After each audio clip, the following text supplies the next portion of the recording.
Hello and welcome to the fifth lecture in the Meaning of Life section of the Introduction to Philosophy module. And this week we're going to talk about John Wisdom and the little argument that he made in the textbook. Okay, so about John Wisdom, some basic information. So there you are. He lived through the 20th century, spent most of his career at Cambridge, and it was at Cambridge that he met Wittgenstein, and he was one of the few people who knew what Wittgenstein was up to, because Wittgenstein talked a lot but made an awful lot of notes, but he never published anything. So the only people in the world who knew what Wittgenstein was doing were his immediate colleagues. John Wisdom was one of them and was very much influenced by it, was also influenced by psychoanalysis, which makes him quite an interesting philosopher at the time. Okay, so quick history of philosophy interlude before we get into Wisdom himself. Here's the slide we're looking at. So the seminal event is Gottlob Frege, a German mathematician who in the 1870s thereabouts invented what we now know as modern logic. I mean, in a different notation and with some technical differences, but essentially what he invented is the logic that you will learn if you do the logic module next year. What happens next that's important? Well, think about the interwar years, right? The German intellectual world, the German-speaking intellectual world between World War I and World War II. And there's a great urge to restart philosophy, to restart culture generally, because obviously things had gone badly wrong. Somehow the old world, the German world of before the First World War had led them to this terrible defeat, and so not just politics but culture and philosophy generally had to be invented. And also, of course, this was the heroic age of physics. Einstein had come out with the theory of relativity, quantum mechanics was being invented, so the world was being recast by fundamental physics. Okay, so the logical positivists are trying to react to this, and their program is to use logical analysis to show that most traditional philosophical problems are actually grammatical mistakes, that they sound like questions but they're not really. Okay. One of the personalities we'll meet today is A.J. Ayer, and a very striking and rather theatrical personality he was too. And he also lived through the middle of the 20th century. He was born in 1910. And he wrote a little book, 1936, called Language, Truth and Logic, in which he pretty much wrote down logical positivism in English and in a kind of accessible non-technical form. And so it was immensely popular, it made his reputation, and it brought logical positivism into the English-speaking world. So, with some ifs and buts and historical qualifications, the next thing I want to tell you about is the later philosophy of Wittgenstein himself. I've got his dates wrong here. He lived from 1889, not 1989. 1889 to 1951, so he died quite young. And he started out being quite close to the positivists, but he ended up reinventing philosophy of language. And that's reorienting philosophy of language. And that's significant because by this point, philosophy had pretty much become philosophy of language. So what did we do in ethics? I mean, even when I was an undergraduate in the mid-80s, this was still the legacy, right? So what did you do in ethics? You thought about the meaning, the semantic significance, the semantic structure of ethical statements.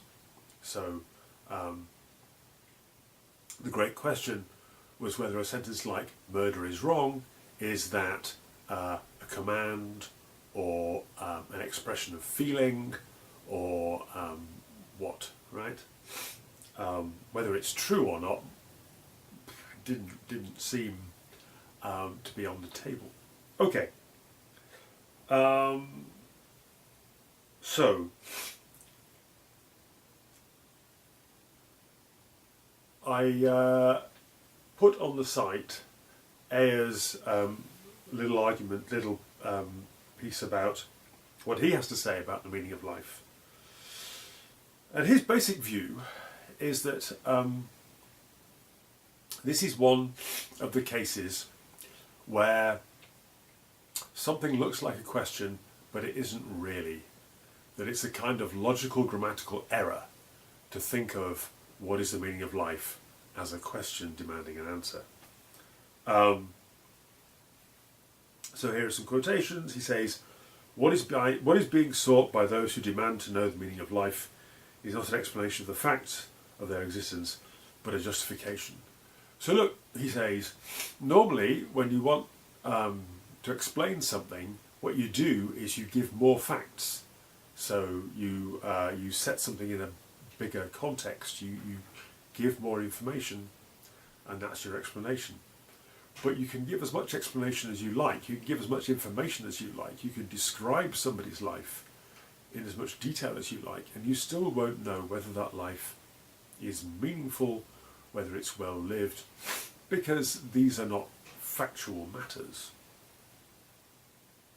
And so he says, those who inquire after the meaning of life, they're raising a question to which it is not logically possible that there should be an answer. It's not sensible to cry for what is logically impossible, right? So this is this wonderfully brisk, no-nonsense, slightly military kind of feeling answer from Ayer, where what he in the end says is, look, he said, philosophy isn't going to tell you how to live. Philosophy can't tell you what your values ought to be. You just have to decide, right? So just compare this with what Sartre says. Sartre says something rather similar. He says you have to decide, but he takes much longer to say it. And he has these concepts of abandonment and despair and so on and so forth. Ayer, it's very simple. You do the logical analysis, you realise that what's being asked for is a kind of logical mistake, and once you realise that, you just shut up and do something else, right? He says, since judgments of value are not reducible to statements of fact, they are strictly speaking neither true nor false, right? So judgments of value, what you're asking for, if you say, what's the meaning of life, you're asking, is this life well lived, or how ought I to live, how should we live, what should we do? These are value questions, and these don't have answers, because strictly speaking, judgments of value are neither true nor false. That takes us to a bit of basic logical positivist stuff, the verification principle, which I want to tell you about briefly. So the verification principle says that the meaning of a sentence is, or depends on, its method of verification or falsification. Now, you need to be a bit careful because the logical positivists themselves argued amongst themselves about the precise formulation of the verification principle, so you have to be a bit careful if you announce what it is.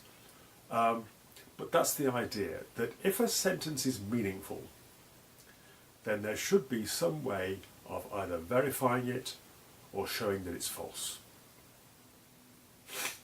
And what they're after here is some way of distinguish between intelligible talk and waffle. meaningless blather, right? It's a familiar idea that we've all had. People talk rubbish, right? People blather on in ways that sound like they mean something, but actually they don't. Wouldn't it be great to have a tool, a device, an objective test that could distinguish meaningful speech from meaningless waffle? The verification principle offers you that. It says, if a sentence doesn't have a way of testing whether it's true or false, then it's meaningless. Now notice that the verification principle really only applies to sentences that say something, to assertions, right? To sentences that say, it is the case that P, where P is some proposition. A proposition is something that can be true or false. Right? So that's one of the things we do with language, is to assert propositions, right? I just did one there. But it's not the only thing we do. Well, yes, but we can extend, if we've got a semantics for assertions, then we can extend that to questions and to commands. Because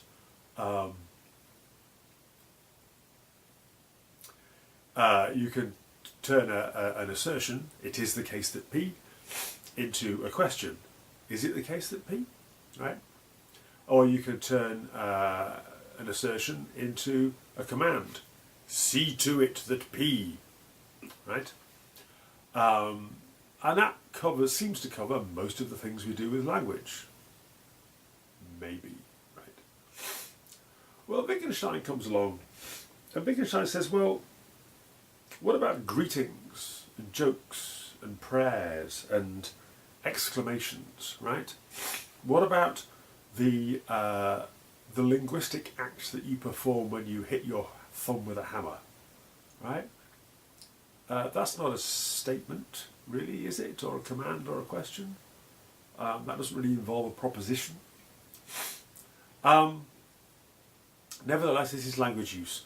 So philosophy of language really ought to include all these things. And in order to do that, you have to scrap this stuff about propositions and start again. And realise that language isn't something that's outside of the world that we use to describe the world. Rather, linguistic expressions are part of our activities. That a typical linguistic expression is, a declaration, right? So if a referee shouts offside, or if a registrar says, I declare you man and wife, right? These are typical bits of language use, and they have their meaning because they're embedded in practices, right?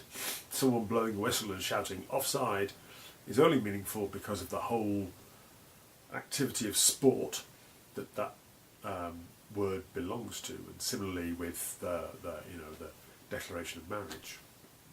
There's a whole world of activity within which that sentence makes sense. That's the way to think, according to Wittgenstein, right? That's the way to think about language. Why am I telling you all this? Well, this shift from the logical positivist approach to language, which is based on the verification principle, to this later Wittgenstein idea that linguistic expressions are built into our activities and don't necessarily involve propositions at all. That shift is also the movement between A.J. Ayer, who we've just talked about, and John Wisdom, who I'm just going to talk about in a moment. Before I do that, I want to mention there's one cultural reference in John Wisdom's piece, and I hope you got it. It's a very noticeable different style of philosophy that he just has one cultural reference, whereas Schlick, we saw last week, just piles one upon another, right? the one that we had in wisdom is to Macbeth, is to this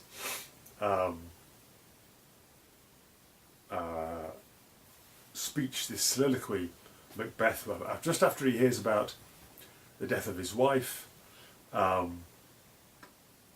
he says this: tomorrow and tomorrow and tomorrow, it creeps at this petty pace that from day to day, blah blah blah. Talking about life is but a walking shadow. It is a tale. This is life. Life is a tale told by an idiot, full of sound and fury, signifying nothing. And it's interesting that Macbeth says this, that life is a tale told by an idiot, just at the point when he comes to understand how the witch's prophecies are coming true, right? So the witches foretell the future, and the fact that there's a prophecy which comes true suggests that there is an order to events, that there is some kind of coherence to the whole story. But just at the point when the prophecies really start to come true, Macbeth says that actually his life is a tale told by. So finally, turning to an argument that John Wisdom makes in his little article, he starts off from this this wider sense of meaning, right? So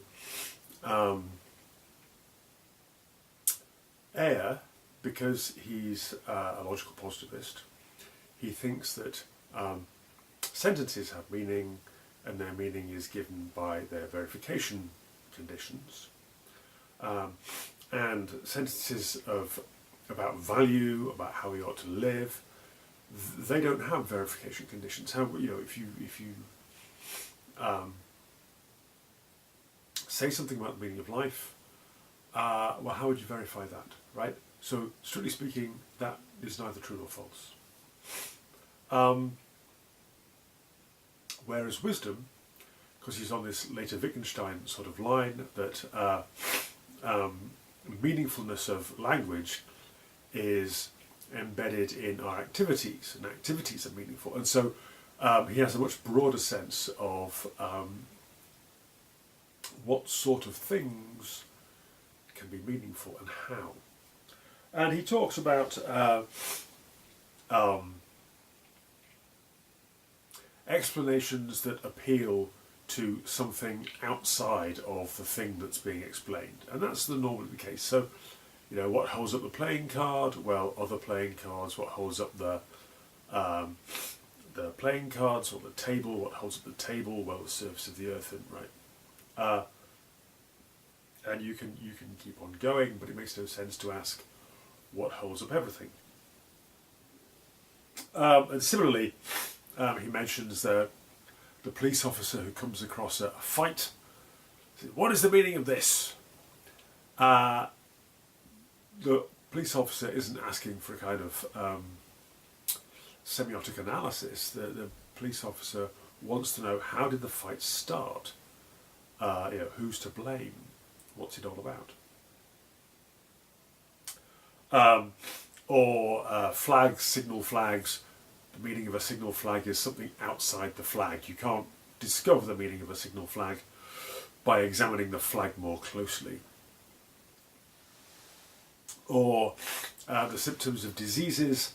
Again, there's the symptom and then there's the disease, and the one indicates the other. And so the general point, the thing they have in common, all of those examples, is there's the thing you want to explain, the thing you ask the meaning of, and then there's the answer to the meaningfulness question, right? So what's the meaning of this? It's that, right? So there's something outside itself. What holds up the cards? The table. What's the meaning of the fight? Well, there was a disagreement over a betting slip, and so on, right? Then he has this second list of cases that he considers where the meaning is part of the whole thing. So if you go and see a play at the theatre, you can ask, well, you come out afterwards, you discuss it, right? Say, well, what did that mean? I didn't get it. It was just two people sitting there talking about waiting for somebody. What the hell was that, right? Well, you have to look more closely, and you have to try and understand how the various parts of the play speak to each other. Similarly with pictures, he doesn't talk much about pictures, but in the same way you have a work of art, a painting, you want to try and understand it. Well, the thing should speak to itself, for itself, but you're going to understand it by looking at the composition and how the various elements of the painting relate, and what, the colours and the shapes and so on. Interesting case he talks about is, well, somebody says, I see that you can't stand that guy. I see that you really don't like him. Why not? What's the matter? Why do you? What is it you seem really taken with this person? You seem really, really impressed and really, attracted to this person. Why? Well, again, that's not going. You're not asking for something outside of that person. You're just going to look more closely at the case. What these three all have in common is that you can't put the answer in a formula, right? So, he mentions tale told by an idiot, right? So Macbeth. What's the meaning of the tragedy of Macbeth? Well, you could try and put it in a formula. It's like, well, if you let your wife bully you into doing ruthless things in the pursuit of power, it'll all go badly wrong for the pair of you in the end, right? Really, is that what Macbeth is all about? No, it wouldn't be a timeless tragedy and a great work of art if it was just a morality tale saying, don't let your wife bully you into murdering your boss. Because, who needs to be told that? No, there's layers and layers. I mentioned a bit earlier with the witches and the prophecy.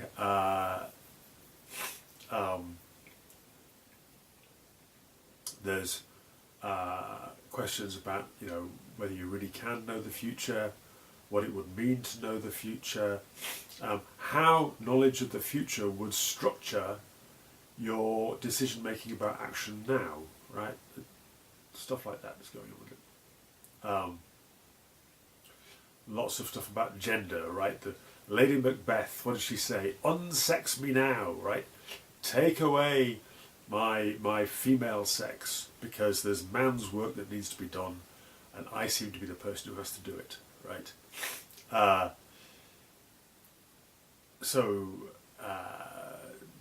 There's a whole business about sex and gender going on in Macbeth as well. You could speak as long as you like. People write libraries full of books about Macbeth. The point is, Macbeth is meaningful, the play is meaningful, but you can't say what the meaning is in a formula. Same for a painting, right? If I show you some famous painting and say, what's the meaning of this? Well, any self-respecting art historian will give you a good hour's worth of explication and chat about what any great painting means. You're not going to get it in a formula. And the same with reactions to other people, right? So, why are you so enamoured of this person? Why is that person affected you so much?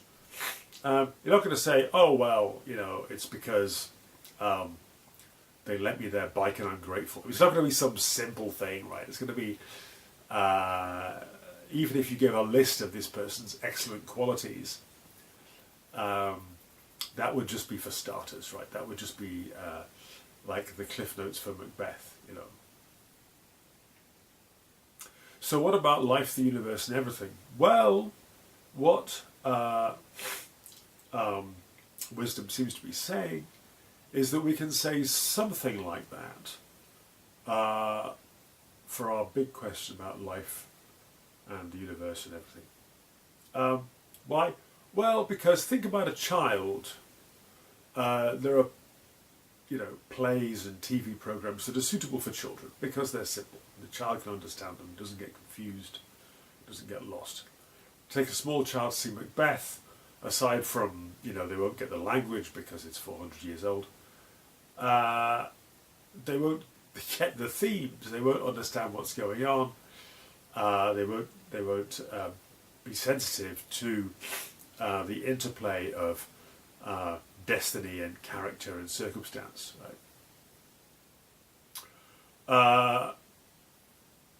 So it's possible to find yourself watching a play that is far more complicated than you can understand, but which is nevertheless in itself meaningful. And his last thought that he leaves us with, wisdom, seems to be that this is where we are with the universe, is that maybe the universe is meaningful in something like the way in which a play is, but we're only at the beginning of understanding what that is, and it's never going to be a formula. It's going to be a very long process of interpretation and understanding. Just as, you know, you think of the shelves and shelves of interpretative books that get written about one Shakespeare tragedy, well, as we write about ourselves and our place in the universe, we are doing the same work, and we shouldn't be surprised if there isn't a formula to sum up the significance of the universe and our lives and our place in it. And that's quite an attractive thought, and it brings the question of the meaning of life back to life, right? I mean, Aya had pretty much killed it off. Wisdom, because he has this broader, later Wittgenstein view about meaning, kind of rescues it.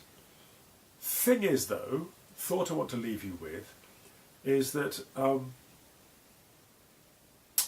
plays and paintings have authors, painters. Somebody made them. When you give the talk about what does Macbeth mean, part of that is going to be about you're going to mention Shakespeare at some point, right? It's Macbeth by William Shakespeare, and information about William Shakespeare, his other works, his education, his historical context and so on, that's going to feed into your efforts to understand the one play.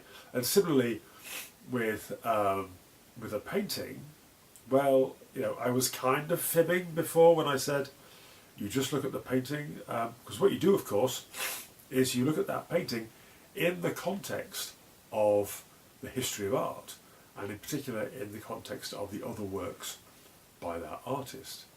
And so I can't help wondering whether there is a kind of religious element, a